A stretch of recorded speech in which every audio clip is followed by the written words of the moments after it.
Hello बाबू। हम लोग अपना चैप्टर शुरू कर रहे हैं क्लास 10th का। अगला चैप्टर है सीरीज में, और जैसा कि हम लोग के बीच में एक वादा हो चुका है कि एक पूरा सीरीज होना चाहिए अवेलेबल, तो लीजिए सीरीज अवेलेबल है। और उसी सीरीज के अवेलेबल होने में एक नई कड़ी के साथ नया चैप्टर जुड़ा है, और चैप्टर का नाम है the unity of Indian culture, written by Humayun Kabir. बहुत शानदार चैप्टर है, बिकॉज इसमें हम लोग यूनिटी, एक्चुअल में हम लोग जानेंगे कि अनेकता में एकता, पॉलिटिकल साइंस में एक टॉपिक भी है क्लास 10th में, यूनिटी इन डाइवर्सिटी, इसका क्या अर्थ होता है। थोड़ा से हम अपने इतिहास को भी जानेंगे, और मेरे ख्याल से किसी भी परिवेश में ऐतिहासिक गतिविधियों को सही से ऑब्जर्व करना ही उस परिवेश के सही और सामान्य भौगोलिक भौगोलिक सही तरीके से उसके भौगोलिक आंकड़ों को समझाता है। तो चलो शुरू करते हैं और उसके जियोग्राफी को समझते हैं, भारत के जियोग्राफी को समझते हैं।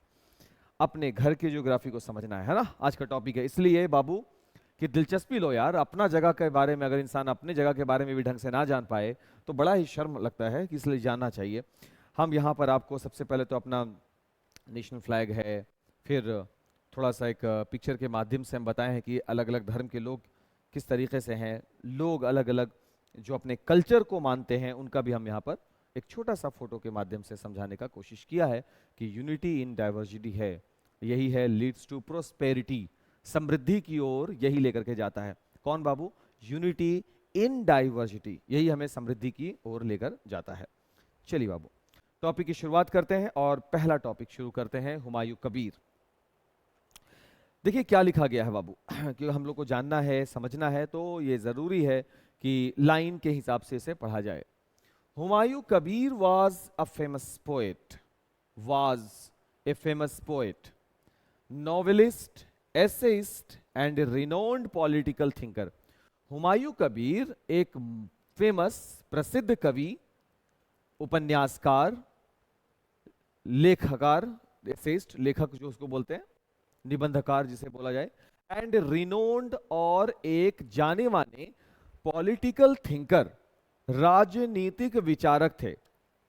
He was a cabinet minister for scientific research and cultural affairs during Nehru's prime ministership. जब नेहरू प्रधानमंत्री थे, मुझे चेंज करना चाहिए पहले, जब नेहरू प्रधानमंत्री थे उस समय इन्हें केंद्रीय मंत्री बनाया गया था। किसके लिए? साइंटिफिक रिसर्च और कल्चरल अफेयर्स का। ठीक है, ध्यान रखिएगा कि हुमायूं कबीर को कैबिनेट मिनिस्टर कब बनाया गया था? At Nehru's prime ministership, Nehru के प्रधानमंत्री के शासनकाल में। एन ऑक्सफोर्ड प्रोडक्ट, ये ऑक्सफोर्ड यूनिवर्सिटी से पढ़े हुए हैं। He had the proud privilege of being elected president of the Oxford University Students Union। Oxford university के विद्यार्थी संगठन के ये इलेक्टेड प्रेसिडेंट हुए थे, चुनाव किया गया और चुनाव में इन्हें इलेक्ट किया गया। आप जरा सोच कर देखें कि विदेशी भूमि पर एक कॉलेज है, उस कॉलेज के बच्चों ने इन्हें इलेक्ट किया है एज ए प्रेसिडेंट। कॉलेज का प्रेसिडेंट होता है ना, उसमें इन्हें इस चीज का गौरव प्राप्त है कि एक भारतीय को चुना गया है। ये कोई छोटा और आम बात नहीं हो सकता बाबू। द प्रेजेंट पीस, ये जो आपके सामने एक छोटा सा अंश रखा गया है, इज एन एडेप्टेड वर्जन, ये एक एडाप्ट लिया गया, यानी कहीं से उठाया गया है, कहीं से लिया गया है, ऑफ हुमायूं कबीर लेक्चर। हुमायूं कबीर के लेक्चर का एडाप्टेड वर्जन है, उनके लेक्चर से ये अंश उठाकर आपकी किताब में शामिल किया गया है, जो उन्होंने, वो लेक्चर जिसे उन्होंने डिलीवर्ड किया था इन बड़ौदा यूनिवर्सिटी, जिसे उन्होंने डिलीवर्ड किया था किस यूनिवर्सिटी में? बड़ौदा यूनिवर्सिटी में।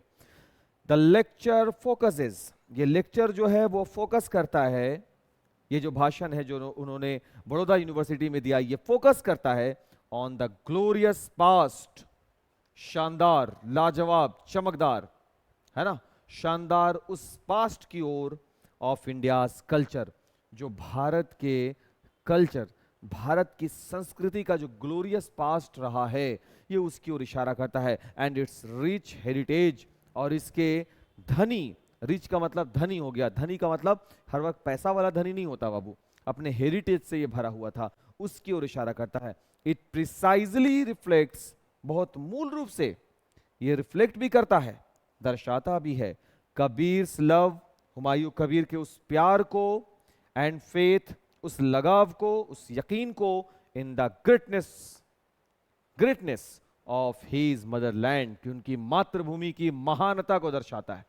ये हमारी मातृभूमि, ये भारत की महानता ही है कि यूनिटी इन डाइवर्सिटी, और इतना यूनिटी इन डाइवर्सिटी होने के बावजूद, है ना, इतनी डाइवर्सिटी होने के बावजूद आज हम प्रोग्रेसिव नेशन के तौर पर यहां पर खड़े हैं अपने इस मदरलैंड के लिए, अपने इस मातृभूमि के लिए। तो जो हुमायूं कबीर का ये जो स्पीच है बाबू, जो लेक्चर है, इस लेक्चर के जरिए कहीं ना कहीं वो ये दर्शाते हैं अपने मातृभूमि के ग्रेटनेस के, हमारी मातृभूमि के, अपने क्यों, हमारी मातृभूमि के ग्रेटनेस को। ये हमारी मातृभूमि की ग्रेटनेस ही है ना। तो फिर शुरू करते हैं टॉपिक, आगे बढ़ते हैं। शुरू नहीं बल्कि शुरू तो हो चुका, आगे बढ़ते हैं सर। क्या है? Till recently. अब देखिए उस सीधे लेक्चर के अंश को निकालेंगे क्योंकि ये शुरुआत से तो हो नहीं सकता, तो वो अंश निकाला गया। टिल रिसेंटली, अभी हाल की ही बात है, the Aryans were regarded, Aryans को जाना जाता था as the earliest invaders of the land. ये भूमि के सबसे पहले आक्रमणकर्ता, इन्वेडर्स कौन थे? वो आर्यंस। आर्यन को जाना जाता था टिल रिसेंटली, कुछ समय तक, अभी हाल फिलहाल की बात है, यही माना जाता था। इट वॉज थाउट, विचार था इसके पीछे कि दे केम टू अ कंट्री, कि वो एक ऐसे देश से आए हैं, which was uncivilised and barbarian, जो असभ्य है, जो बारबेरियन है। आर्यन उस समुदाय से जाने जाते हैं, माने जाते हैं।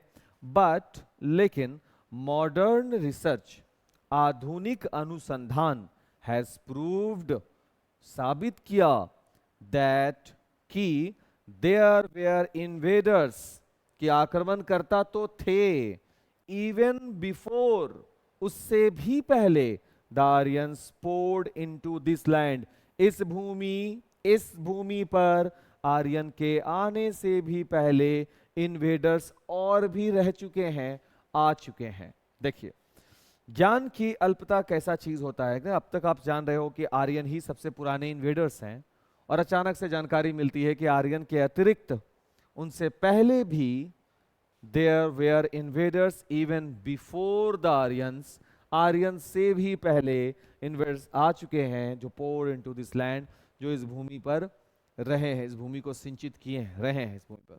दे हैड इवॉल्व्ड ए सिविलाइजेशन, उन्होंने एक सभ्यता को विकसित किया, higher than that of the Aryan hordes, Aryan की सभ्यता, जो आर्यन जब आए और उन्होंने जो सभ्यता विकसित किया, उससे कहीं बेहतर सभ्यता उन लोगों ने विकसित किया, who came in their wake, जो who came, जो आए उनके रहने के बाद।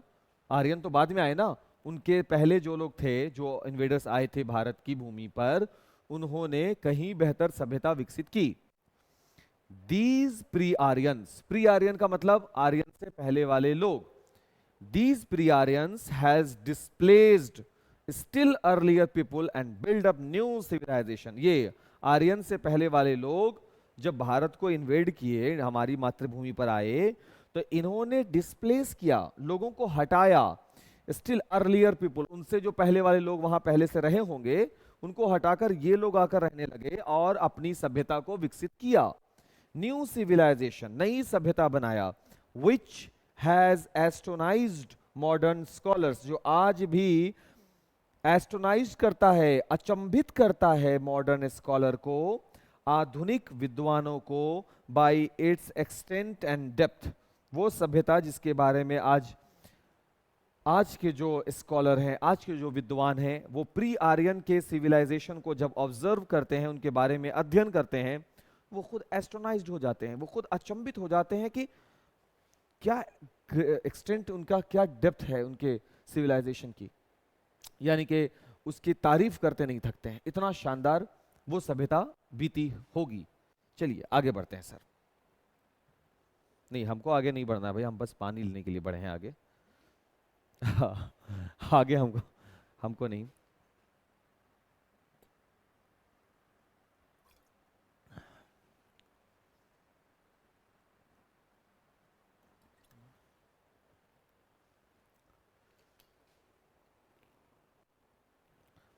चलिए सर आगे बढ़ते हैं।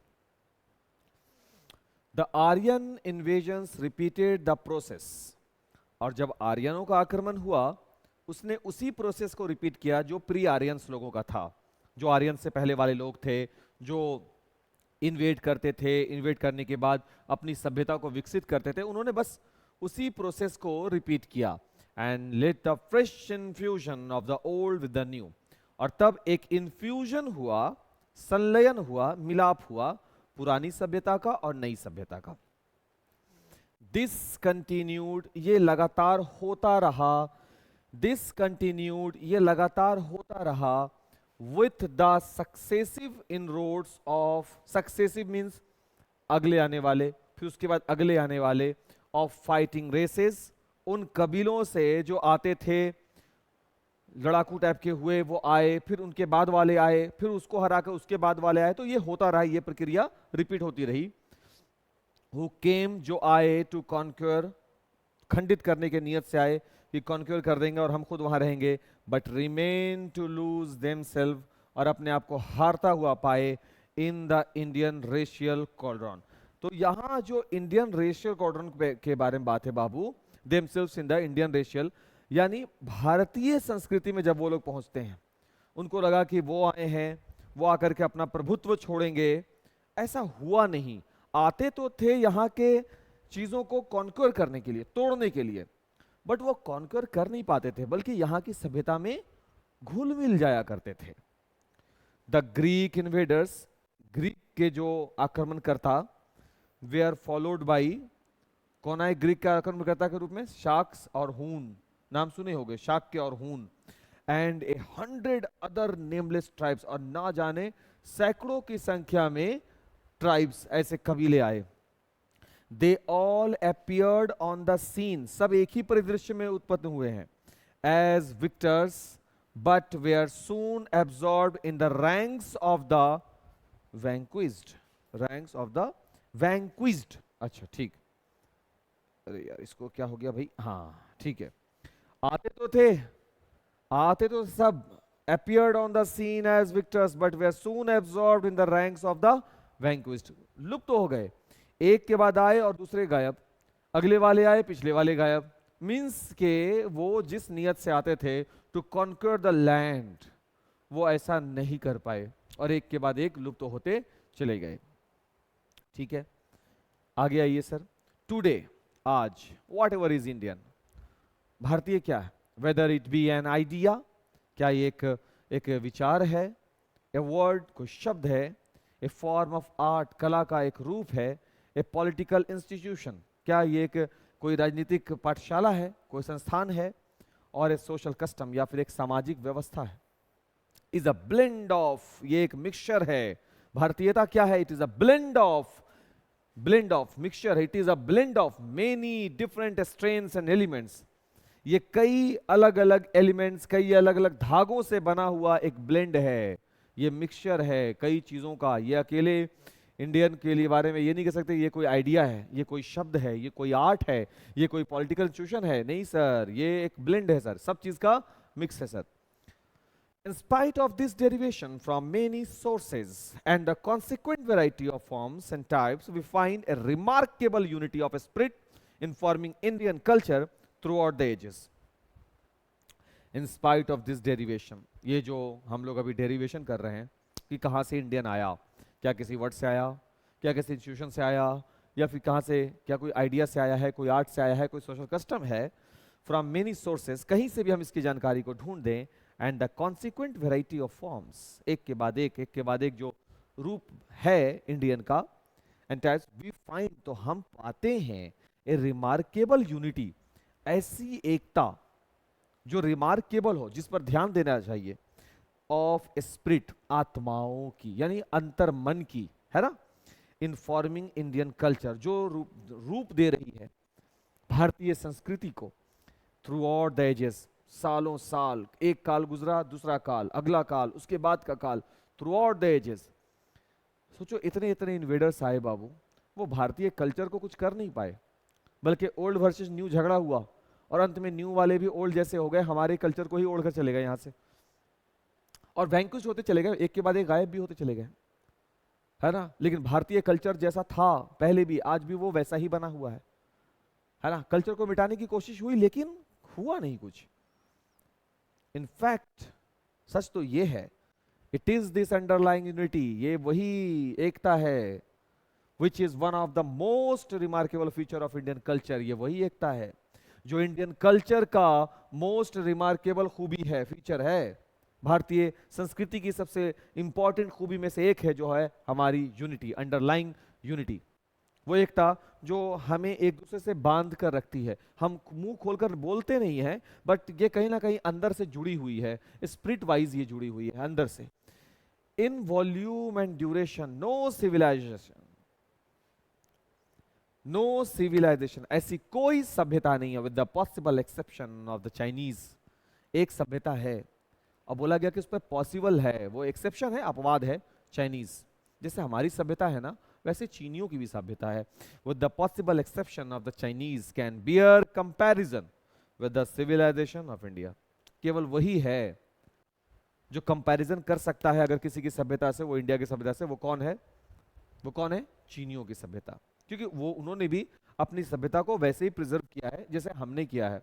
जैसे हमारे एंसेस्टर्स, हमारे पूर्वज लोग जो थे, वो हमेशा लग्जीरियस से दूर रहने को कहा करते थे, वो मशीनों से दूर रहने के लिए कहा करते। इसलिए नहीं कि हमको मशीन यूज करने नहीं आता, नहीं, ऐसा नहीं है, ऐसा नहीं है। वो जानते थे कि जिस दिन हम लोग मशीनी युग में मशीन की चीजों पर ज्यादा डिपेंडेंसी ले आएंगे, उस दिन हम काहिल हो जाएंगे। हमारा ध्यान जो होगा वो ट्रू होम रूल जिसे कहा जाता है, उससे दूर हो जाएगा। और हम भारतीय भी उन लोगों की तरह, पश्चिम के लोगों की तरह हो जाएंगे, अपनी सभ्यता, अपनी संस्कृति को भूल जाएंगे। और अंततः जैसे उनकी सिविलाइजेशन ठप हो गई, जैसे उनकी सभ्यता खत्म हो गई, वैसी हमारी सभ्यता भी खत्म हो जाएगी। और यह हमारा कर्तव्य है कि हम अपनी सभ्यता, अपनी संस्कृति को बनाकर रखे, बचाकर रखे।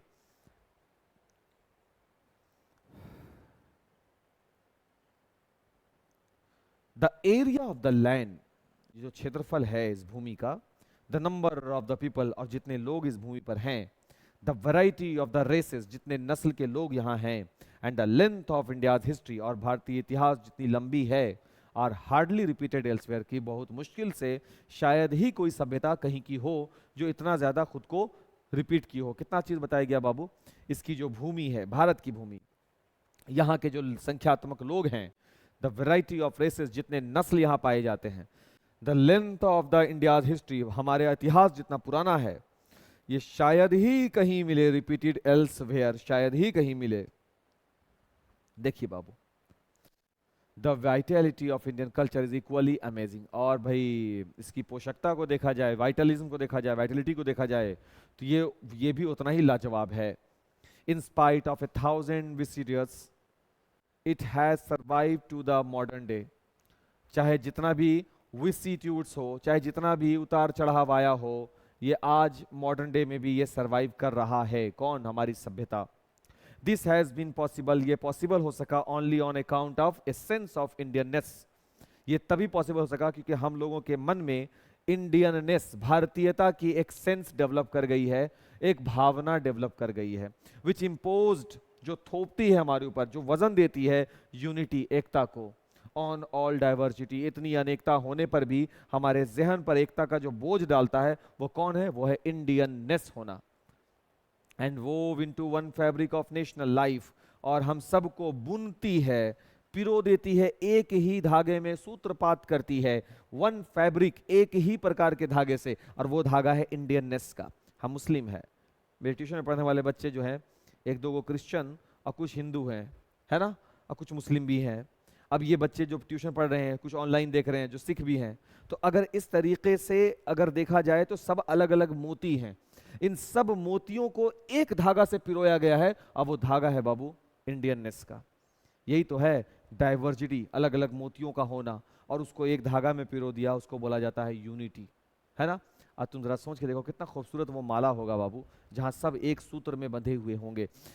The into one fabric of national life, राष्ट्रीय जीवन, the many strands of different texture, अलग अलग धागे, अलग अलग टेक्सचर वाले, of color, अलग अलग रंग वाले, and quality which have entered here, और सबकी क्वालिटी अलग अलग है, सबको एक में पिरो दो, कितना कलरफुल लगेगा, 7 अलग अलग डिफरेंट डिफरेंट धागे एक जगह बना दिए जाएं, कितने खूबसूरत लगेंगे, अलग अलग क्वालिटी, सबके गुण अलग अलग।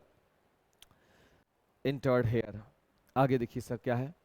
The ancient world through a fine flowers of civilisation in many lands.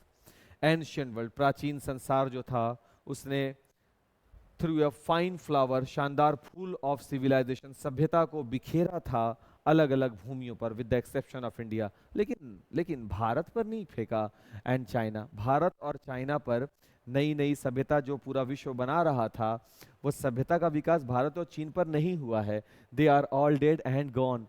Bharat और चीन पर संसार के द्वारा जब नए प्रकार की सभ्यताएं विकसित की जा रही थी, तो भारत और चीन पर वो सभ्यता नहीं आया।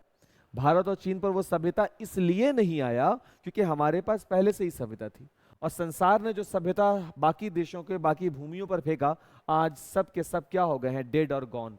रोमन सभ्यता चली गई, ग्रीक चले गए, जो भी थे सब सब सभ्यता चले गए, बचा क्या है, कौन सी सभ्यता आज है? आज भी भारतीय सभ्यता जिंदी है, आज भी चाइनीज सभ्यता जिंदी है। जिन्होंने अपने सभ्यता को, जिन्होंने अपने सिविलाइजेशन को प्रिजर्व किया है, बचाया है, संरक्षित किया है, वो सब आज ठीक ठाक हैं। और जिनकी सभ्यता खत्म हो गई, वो या तो रोमन सभ्यता को पढ़ रहे हैं, वो खत्म क्यों हुआ, उसकी सभ्यता को पढ़ रहे हैं, वो खत्म क्यों हुआ, जबकि आपको अपने कल्चर को बनाना है। कल्चर बनाया, कल्चर हमें पूर्वजों से उपहार स्वरूप मिलता है, हमको उसको प्रिजर्व करना, हमको उसे बचाना है ना।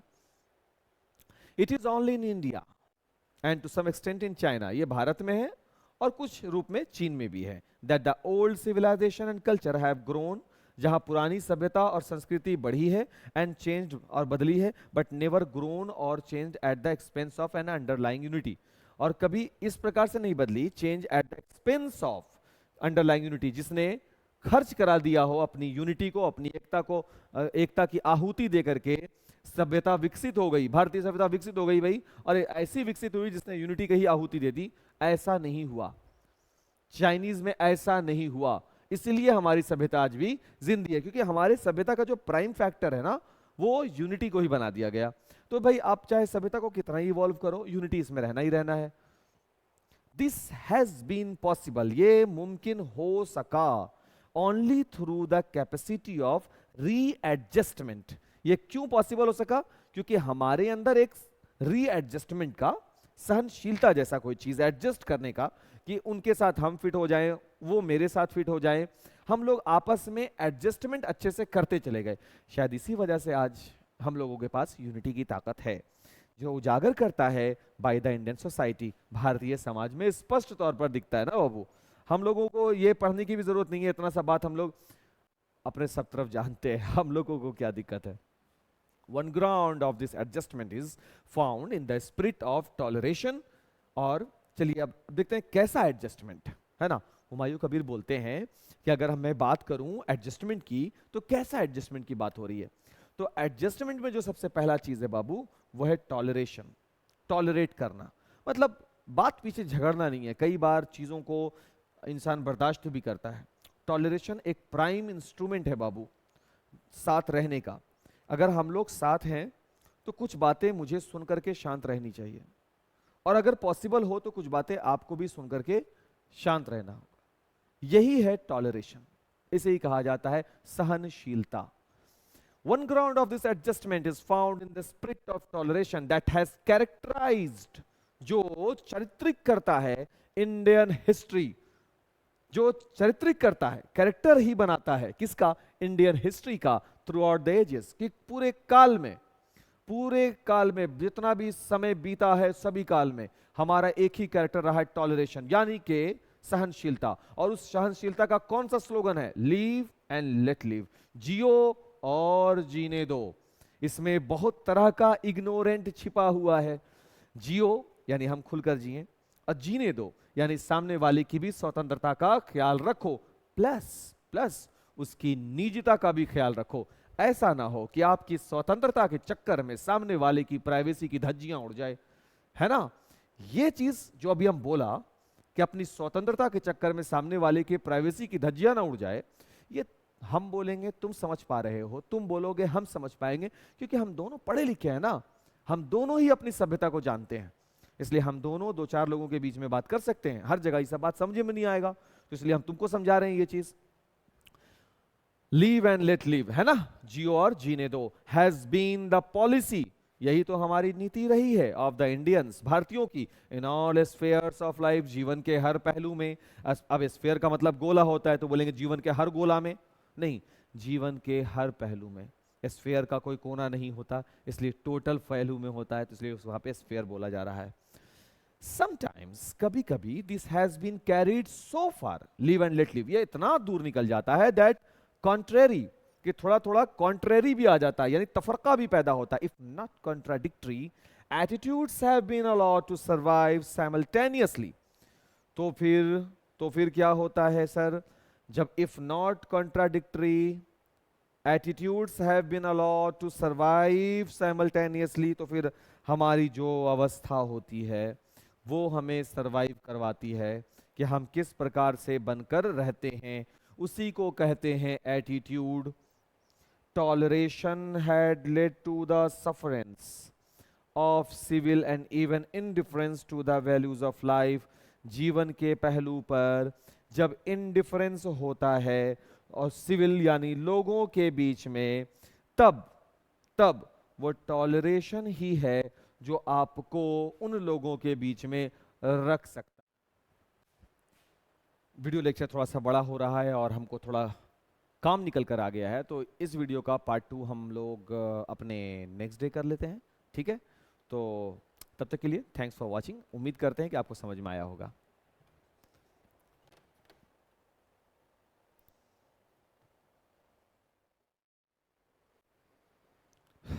चलिए बाबू, हम लोग अपना लेक्चर शुरू करते हैं, और इसका जो पहला हिस्सा हम लोग देखा था, the unity of Indian culture, और उसके बाद वाला आज हम लोग शुरू करने वाले हैं, और कहानी को आगे रिज्यूम करते हैं। हुमायूं कबीर हैं जो कि एक लेक्चर दे रहे हैं, उस लेक्चर का ही एक अंश हम लोगों के सामने शामिल किया गया है। देखिए क्या है, throughout the changes of Indian history we therefore of underlying unity which informs the diverse expressions of ways, but the unity was never a dead uniformity. A living unity never is. Living unity, जीवंत एकता, सही। Throughout the changes of Indian history, भारतीय इतिहास के संपूर्ण बदलाव में, we therefore of underlying unity, हम जो हैं वो इसलिए हैं क्योंकि हमारी जो एकता है ना, वो शो ऑफ वाली नहीं है, इसके अंदर, इसके सतह में एकता छुपी हुई है। विच इन्फॉर्म्स द डाइवर्स एक्सप्रेशंस, जो डाइवर्सिटी को प्रेरित करती है, of ways, but the unity was never a dead uniformity, और इसका यह मतलब नहीं है कि ये जो हमारी एकता है वो मृत प्राय है, बिल्कुल भी नहीं। A living unity never is, एक ऐसी एकता जो जीवंत है वो डेड प्राय यानी मृत प्राय कैसे हो सकती है, वो नेवर इज, उसी लिखाया गया वहां पे लाइन, नेवर इज, कभी नहीं हो सकती। यूनिटी एंड यूनिवर्सैलिटी, यानी एकता और वर्चस्व, वर्चस्व का मतलब विश्व स्तरीय, विश्व स्तरीय में वर्ल्ड नहीं, मतलब फैलाव, उसका dimension, must belong to any culture, किसी भी संस्कृति के लिए यूनिटी और यूनिवर्सैलिटी, ये दोनों ही होनी चाहिए। To any culture, that is true and vital, ये जरूरी है और पोषक भी है। Now culture is a concept, संस्कृति क्या है? Culture is a concept which can not be simply और यूनिटरली डिफाइंड। कल्चर जो है वो एक कॉन्सेप्ट है जिसे हम लिटरली यूं ही डिफाइन नहीं कर सकते कि बस सिंपल तरीके से बता दे ये है संस्कृति, पॉसिबल ही नहीं है। There is no single character or mark which can be regarded as the essence of distinctive feature of culture. ऐसा कोई भी एग्जाम्पल अवेलेबल नहीं है, कोई भी सिंगल ऐसा कैरेक्टर नहीं है, कोई ऐसा डायरेक्ट वर्ड नहीं है जो इंपोज करे, जो हमारे ऊपर थोप दे कि ऐसा होने से कल्चर सही है, नहीं। Which can be regarded, जिसे माना जा सके as the essence of distinctive feature, जो खूबियों को थोड़ा अलहदा करता हो, अलग करता हो of culture, ताकि बता दे कि कल्चर है। ऐसा आज तक ऐसा कोई सिंगल कैरेक्टर नहीं। It is always a complex, ये एक उलझा जमावड़ा है, complex of many strands. Culture जो है वो एक कॉम्प्लेक्स है कई स्ट्रैंड का, of varying importance and vitality, कि सभी स्ट्रैंड की, सभी धागे की इंपॉर्टेंस वेरी करती है, अलग अलग होती है। इस धागे की इंपॉर्टेंस दूसरे से बिल्कुल अलग है, तभी तो उनकी भी अहमियत है और मेरी भी अहमियत है। सब धागे अगर एक समान होते तो उसकी अहमियत एक जैसी होती, फिर आपस में ही कंपटीशन शुरू हो जाएगा। तो सभी धागे की अलग अहमियत है। If we attempt to differentiate between culture and civilization of life, कि अगर हम कोशिश करें कि कल्चर, संस्कृति को सभ्यता से अलग करने की, culture of civilisation of life which makes civil society possible, जो एक सिविल सोसाइटी को पॉसिबल बनाता है। Culture on the other hand, तो संस्कृति जो है वो दूसरी ओर, इज द रिजल्टेंट, परिणामी है, ऑफ सच ऑर्गेनाइजेशन, उन संस्थाओं का, एंड एक्सप्रेसेस इटसेल्फ, और खुद को ही जाहिर करती है, थ्रू लैंग्वेज एंड आर्ट, भाषा के माध्यम से, अपनी कला के माध्यम से किसी परिवेश की संस्कृति अपने आप को जाहिर करती है। थ्रू फिलॉसफी, फिलॉसफी के माध्यम से, एंड रिलीजन, धर्म के माध्यम से, थ्रू सोशल हैबिट्स, सामाजिक आदतों की वजह से, and customs, and through political institutions and economic organisation. यानी एक कल्चर अपने आप को किस तरीके से साबित करती है। सिविलाइजेशन जो है वो सिविल सोसाइटी बनाती है, नागरिकों को रहने का एक परिवेश तैयार करती है। तो फिर कल्चर क्या करती है? तो बोला कल्चर जो है ना वो आर्ट में, फिलॉसफी में, रिलीजन में, सोशल हैबिट में, कस्टम्स में, पॉलिटिकल इंस्टीट्यूशंस में, इकोनॉमिक ऑर्गेनाइजेशन में, हर चीज में है, हर चीज का निर्माण करती है। इन हर चीजों से आप कल्चर को पहचान सकते हैं। ठीक, not one of them is separately culture, उसमें से किसी एक को भी अगर अलग कर दो, सिर्फ आर्ट को अलग कर दो, या फिर छोड़ो आर्ट उट को हटाओ, सिविलाइजेशन को अलग कर दो, आप अलग नहीं कर सकते। किसी सिविलाइजेशन में आप आर्ट को अलग नहीं कर सकते, उस सिविलाइजेशन से आप रिलीजन को अलग नहीं कर सकते, कि सिर्फ रिलीजन को आप कल्चर बोल दीजिए तो आप रॉन्ग हो गए। कल्चर जो है एकदम एकदम लिटरली समझ लो बाबू, जो कल्चर होता है वो एक स्ट्रैंड है, एक ऐसा धागा है जिसमें एक समान रूप में सब मिले हुए हैं। वो धागा में कौन कौन है सर? उन धागों में बैठे हुए हैं कौन कौन से, अभी था ना यहाँ पे बात, कौन कौन सा चीज धागों में मिले हुए हैं? लैंग्वेज है, आर्ट है, फिलॉसफी है, रिलीजन है, हैबिट्स है, सोशल हैबिट्स, कस्टम्स हैं, पॉलिटिकल इंस्टीट्यूशंस हैं, इकोनॉमिक ऑर्गेनाइजेशन है। आप इसमें से किसी एक को, लैंग्वेज को ले आए, बोले क्या ये कल्चर है? नहीं सर, लैंग्वेज कल्चर नहीं है। ये सब धागे जब आपस में जुड़ते हैं ना तब बनते हैं, but collectively they constitute the expression of life. जब वो सब, जिन्हें अभी हम सर्कल बना रहे थे, जब सब इकट्ठा होते हैं तब वो बनाते हैं जीवन का एक्सप्रेशन, वास्तविक जीवन का अर्थ, which we describe as culture, जिसे हम लोग कल्चर के नाम से जानते हैं। Culture is the effort, culture is the, कहां गए भाई हम? अच्छा, डिस्क्राइब एज कल्चर बता दिया गया। इसके बाद लिखा गया culture is the efflorescence of civilisation. असली जो बोला जाए कि कोर है वो कौन है? सिविलाइजेशन का कल्चर। किसी सभ्यता में जो चीज उसका एफ्लोरेसेंस होता है वो कौन होता है? Culture. Civilisation is the organisation of society. Civilisation अर्थात सभ्यता जो होती है वो किसी समाज की ऑर्गेनाइजेशन होती है, संस्था होती है, which creates the condition, वो एक ऐसे हालात को जन्म देती है, संस्कृति के हालात को जन्म देती है। There can therefore be no culture without civilization, तो ये कह सकते हो कि सिविलाइजेशन के बगैर कोई कल्चर नहीं होगी। कल्चर सिविलाइजेशन में होती है, और एक सभ्यता में अलग अलग भाषा, अलग अलग धर्म, अलग अलग सामाजिक कार्य, अलग अलग गुणवत्ता वाले लोग होते हैं जो कल्चर को बनाते हैं। But there may be civilization which have not yet developed their culture, but हाँ, कोई सभ्यता ऐसी हो सकती है जिसने अभी तक अपने कोई कल्चर डेवलप नहीं किया, बट एक सर्टेन टाइम के बाद उस हर सिविलाइजेशन में उसका अपना एक कल्चर डेवलप कर ही जाएगा, क्योंकि एक सभ्यता में जो उसके सिविल्स होते हैं, जो उसके नागरिक होते हैं, सबके गुण अलग अलग होंगे। कितना अच्छा बात बताया गया, ध्यान रखिएगा। बिना सिविलाइजेशन के कोई कल्चर डेवलप नहीं करेगा। ध्यान दीजिए बाबू, बिना सिविलाइजेशन के कोई कल्चर डेवलप नहीं करेगा। हाँ, ये बात तय है कि कोई सिविलाइजेशन कल्चर के बगैर, कोई सिविलाइजेशन कल्चर के बगैर डेवलप कर जाए, लेकिन ध्यान रखें कि एक सर्टेन टाइम के बाद भी उस सिविलाइजेशन में धीरे धीरे धीरे धीरे कल्चर बनना शुरू हो जाएगा। कल्चर कैसे विकसित होता है? किसी सभ्यता में, किसी सिविलाइजेशन में जो उसके नागरिक होते हैं वो अलग अलग गुण को रखते हैं, वही गुण जब एक जगह इकट्ठा होता है तो कल्चर बनता है। ठीक है, आगे बढ़ते हैं sir. Perhaps what is more often the case is that there are civilized people among whom only a small section has achieved culture. Perhaps what is more often, ये भी प्रायः देखने के लिए मिला है कि there are civilized people, लोग सभ्य लोग हैं, लेकिन कुछ ही सेक्शन ऐसे हैं जिन्होंने संस्कृति को, कल्चर को प्राप्त किया है। बड़ा दिलचस्प बात कहा गया है। सिविलाइजेशन को कौन प्राप्त करेंगे? जो सब धागों के साथ मिलकर के रहेगा।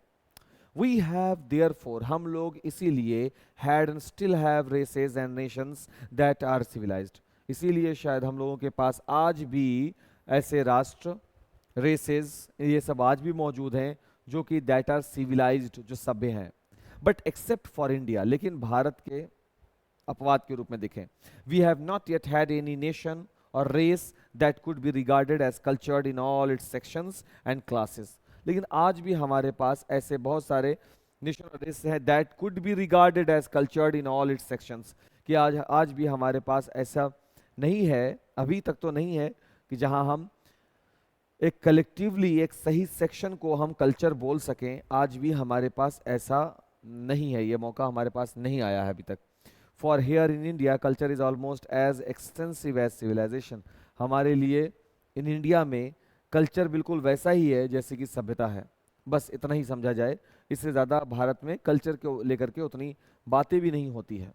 The experience of European countries gives us cases of civilisation without culture, हमने कई ऐसे यूरोपियन देशों को देखा है जो हमें एग्जाम्पल देते हैं, उदाहरण देते हैं, किस चीज़ का? Gives us cases of civilisation without culture, कि ऐसी सभ्यताओं का एग्जाम्पल देते हैं जहाँ कल्चर ही नहीं है। In India on the other hand, Bharat में जहां दूसरी ओर, even the casual tourist has observed that the difference between the masses and classes is not one of quality and can be explained in terms of information and opportunity. और भारत में दूसरी ओर even the casual tourist, एक आम tourist भी ये बात को observe कर लेता है दैट कि जो डिफरेंस है between the masses and classes, यानी मासेस हो गए वो लोग जो मिडिल क्लास और गरीब तबके के होते हैं, क्लासेस का मतलब हो गया अपर क्लास के लोग, is not one of quality, ये जो है ये क्वालिटी का ही सिर्फ गुण नहीं रखते, अलग अलग नहीं रखते, एंड कैन बी एक्सप्लेन्ड, और उनके बारे में समझाया जा सकता है in terms of information and opportunity, कि उनको सही से सूचना नहीं मिला, उनको सही से अवसर नहीं मिला, इसलिए भारत में दो धड़ बटे हुए हैं, मासेज एंड क्लासेस। ठीक है, it is often otherwise in Europe, और भारत और यूरोप में ये चीज प्रायः या अदरवाइज होता ही रहता है। There the difference in quality between the masses and the classes is at times so great that it has shaken the faith of the most fervent of democrats. एक समय ऐसा था, there the difference in quality, इतना ज्यादा between the masses and classes, अमीर और गरीब के बीच में इतनी बड़ी खाई एक जमाने थी कि इट हैज शेकन, कि इसने हिला कर रख दिया था उस यकीन को of the most fervent of Democrats, कि लोकतंत्र के नींव को हिला कर रख दिया था। अमीर और गरीब के बीच में इतनी लंबी खाई तैयार हो गई थी। The remarkable phenomenon can be explained only in terms of the unity and continuity of Indian culture. अब बात सारांश के रूप में यही है बाबू, कि इस फेनोमेनन को अगर आप समझना चाहते हो तो हम आपको बता दें, दो ही चीज़ों को समझो, एक यूनिटी और दूसरा कंटिन्यूटी ऑफ इंडियन कल्चर, की भारतीय संस्कृति की एकता और उसकी कंटिन्यूटी यानी संततिता, यानी कि लगातार जो बना रहा, उसके पीछे को समझो। Unity is in one sense, की एकता जो एक नजरिए से देखा जाए तो the common characteristic of all culture, सभी कल्चर में, सभी संस्कृतियों में जो एक चीज मिलता है वो है यूनिटी। ये कॉमन कैरेक्टरिस्टिक हो गया बाबू, गुण हो गया। What especially distinguishes the culture of India is its unbroken continuity. तो फिर भारत अलग कैसे है? यूनिटी अगर सभी कल्चर में है तो बाकी के देशों में भी यूनिटी है, तो फिर हम क्यों अलग हैं? तो बोलते हैं कि जो भारत को सबसे अलग करता है ना, वो है उसकी कंटिन्यूटी। कंटिन्यूटी जो भारत को बाकी देशों से अलग करता है। हियर, यहां, there have been no violent और सडन ब्रेक्स, यहां कोई वायलेंट हिंसात्मक प्रवृत्ति है ही नहीं। But on the contrary a steady growth, कोई ऐसा नहीं है, कोई वायलेंट एक्टिविटी नहीं है, but on the contrary, but उसके बदले में क्या है? ए स्टेडी ग्रोथ, एक निरंतरता है। स्टेडी ग्रोथ का मतलब मेरी चाल धीमी ही सही बट आगे की ओर होगी, इसे बोला जाता है स्टेडी ग्रोथ। एक स्टेडी ग्रोथ है। And extension of culture which has gradually permitted every class and section of society, जिसने परमिटेड किया है, परमिट किया है एवरी क्लास, सभी वर्गों को, सभी सेक्शन को समाज के, जिसने अपीलिंग किया है, अपील किया है, वो कौन है बाबू? वो है कंटिन्यूटी, जिसने समाज के दूसरे तबकों को भी धीरे धीरे ग्रेजुअली आगे की ओर बढ़ाया है, परमिटेड किया है। और खत्म हो गया चैप्टर। बहुत ही छोटा चैप्टर था ये तो, है ना? हमको लग रहा था उस दिन की चैप्टर बहुत बड़ा होगा, इसलिए हम इसको नहीं पढ़ाए थे। बताइए बाबू। तो ठीक है, लेक्चर ठीक ठाक रहा बाबू। अब हम लोग देखते हैं इसके ऑब्जेक्टिव्स को डिस्कस करते हैं। पहला क्वेश्चन है, has been the guiding principle of the Indians in all spheres of life according to the essay the unity of Indian culture. तो ये कहाँ है? वर्क इज वर्शिप या लीव एंड लेट लीव? तो बोलेंगे जियो और जीने दो ही है guiding principle of the Indians, हम भारतीयों का, जिसने जीवन के हर पहलू पर स्पेयर्स ऑफ लाइफ में according to the essay the unity of Indian culture से लिया गया। दूसरा वाला question, the unity of Indian culture was a lecture delivered by Humayun Kabir in, कहाँ डिलीवर किए थे ये लेक्चर को? In Baroda university. ये इसका सही जवाब है बाबू। Modern research has proved that there were invaders even before the Aryans, Aryan से पहले भी बहुत सारे इन्वेडर्स रहे थे। ये तो लेक्चर के आरंभ में ही बात हुई थी।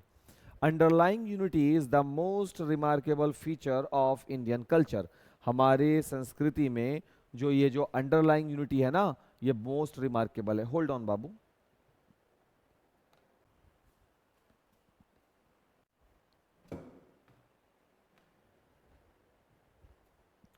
ठीक है, आगे बढ़ते हैं बाबू। In the lesson the unity of Indian culture the author gives us his views on Indian culture, अपना नजरिया रखते हैं वो भारतीय संस्कृति पर, अपना व्यूज रखते हैं। It is the feeling of belonging to one that is so special about Indian culture. It is the feeling of belonging to one region that is so special about Indian culture. Region का मतलब होता है क्षेत्र। Indian culture is amazing because of its, किस चीज को लेकर के? अब अपने लॉजिक को लेकर, अपने मिथ को लेकर, अपने वाइटैलिटी को लेकर, या अपने कैरेज को लेकर, वाइटैलिटी को लेकर के, अपनी पोशाक को लेकर। Humayun Kabir was a doctor, auditor, lawyer या पॉलिटिकल थिंकर। तो डॉक्टर थे क्या हुमायूं कबीर? ऑडिटर थे? हम नहीं बताएंगे, ये तुम सोचो, सब क्वेश्चन हम ही बनाएंगे। Humayun Kabir lecture delivered in Baroda university focuses on, किस चीज पर फोकस कर रहे थे? रिच पर, रिमोट पर, एक्स्ट्राऑर्डिनरी या glorious? Glorious past of India's culture, तो ग्लोरियस इसका जवाब है। Civilisation has changed and grown in, हम नहीं बताएंगे भाई कहां चेंज हुआ, कहां ग्रोन हुआ। Civilisation is the organisation of, किसका ऑर्गेनाइजेशन है? सोसाइटी का, ऑफिस का, स्कूल का या फैमिली का? Society which creates the condition of culture, वो आप देखिएगा। Were considered the earliest invaders of India, किसे अर्लीस्ट इन्वेडर बोला जाता है? अफगान को, ग्रीक को, तुर्क को या आर्यन को? वो आप जान लो भाई, हमको तो पता ही नहीं कुछ, हमको तो कुछ पता ही नहीं है, वो तुम समझो। What is one of the most remarkable feature of Indian culture according to Humayun Kabir? Indian culture का सबसे रिमार्केबल फीचर क्या है? कि लॉट्स ऑफ फेस्टिवल, के हमारे यहाँ बहुत सारे त्यौहार हैं, या फिर अंडरलाइंग यूनिटी, या डाइवर्सिटी ऑफ पीपल, या सो मेनी रिलीजन्स? अब आप देखो कि क्या अंडरलाइंग यूनिटी ही हमारी रिमार्केबल फीचर है? अगर है तो वही आंसर होगा। Humayun Kabir was a famous dramatist, musician, essayist या story writer. Who were Shaks and Huns, Shak और हून कौन थे? इन्वेडर्स ऑन इंडिया या ग्रेट ट्राइब्स थे? ट्राइब माने कबीला होता है बाबू। रिस्पेक्टेड लीडर्स थे, आदरणीय नेतागण थे, या फॉरेनर विदेशी थे? देख लो भाई कौन थे, हमको तो पता ही नहीं है। must belong to any culture that is true and vital. Competition या jealousy and hatred must belong, या unity and universality must belong to any culture that is true and vital. है ना? Next is the common characteristic of all culture. किसी भी culture में क्या पाया जाता है जो कॉमन है? यूनिटी. यूनिटी को बताया थे वो उन्होंने कि ये कॉमन कैरेक्टर है. According to Humayun Kabir, culture expresses through social habits and customs. Yes. Next है the ancient world through a fine flowers of किस चीज का? Civilization का. The Greek invaders were followed by French, Roman, Sun and Moon या Sax and Huns. A spirit of underlying remarkable feature of Indian culture is a, देख लीजिए भाई, a spirit of underlying remarkable feature of Indian culture is a tradition, feeling, unity और culture. Whatever. क्या बोले sir आप? अभी हम बोला whatever, है ना? इस तरीके से अगर देखते रहिएगा वीडियो लेक्चर तो आपको चैप्टर खत्म होने के बाद हम पूरे चैप्टर का मॉडल पेपर जो एग्जाम रिलीज होता है एग्जाम से पहले पूरा ऑब्जेक्टिव भी हम आपको करवा देंगे. इंग्लिश का भी करवा रहे हैं बाबू, फिर एक प्लेलिस्ट तैयार कर देंगे हम मैथ का, वैसे ही साइंस का, सारे प्लेलिस्ट को हम आपके लिए अवेलेबल करवाएंगे और एग्जाम से पहले बहुत शानदार तरीके से समझाया जाएगा ताकि रिजल्ट इस बार शानदार ही रहे. ठीक है? Thanks for watching.